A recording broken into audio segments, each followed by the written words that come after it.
British Foreign Secretary Liz Truss has warned of a sellout of Ukraine with a view to the negotiations between Moscow and Kyiv. We must ensure that future talks do not end with a sellout on Ukraine, Truss told Parliament in London on Monday. In addition, precautions would have to be taken so that transactions would automatically come back into force, sanctions, in the event of renewed Russian aggression. Transactions, cryptocurrencies and all these topics today. Russian President Vladimir Putin should not be allowed to profit from this appalling aggression, which Truss said referring to the Russian invasion. It must be ensured that Putin can never act so aggressively again.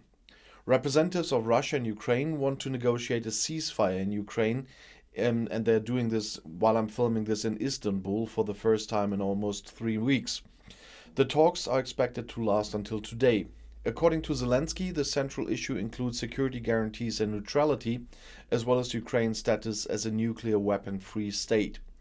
According to Ukrainian President Volodymyr Zelensky, about 20,000 people have already been killed in the Ukraine war.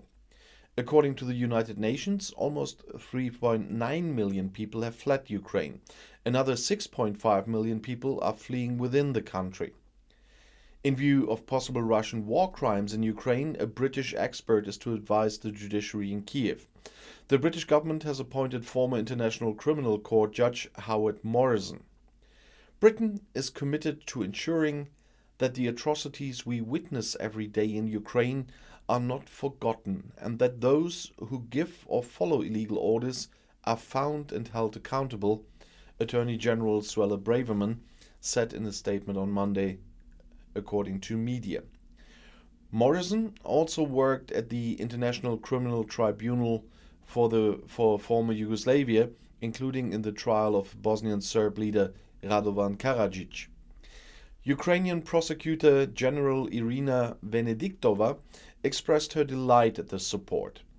Sir Howard's experience and knowledge of international martial law speaks louder than words, and his help is immediately sought on a number of issues, she said. Earlier, Attorney General Braverman pledged to help her colleague collect evidence of crimes against humanity and war crimes committed by Russian troops in Ukraine.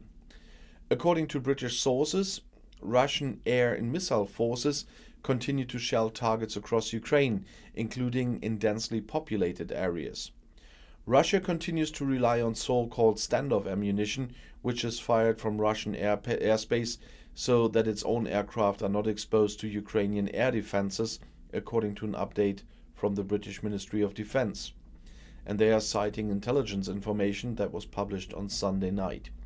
However, according to US reports, these Russian weapons failed in up to 60% of the cases, which would further increase the supply problems with weapons on the Russian side, it said. This will result in the Russians either having to resort to less sophisticated missiles or exposing their planes to higher risks.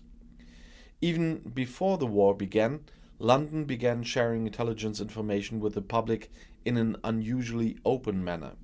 For weeks now, the government has been publishing daily assessments of the course of the war and the Russian aggressions. And I'll see you in my next video. Bis gleich.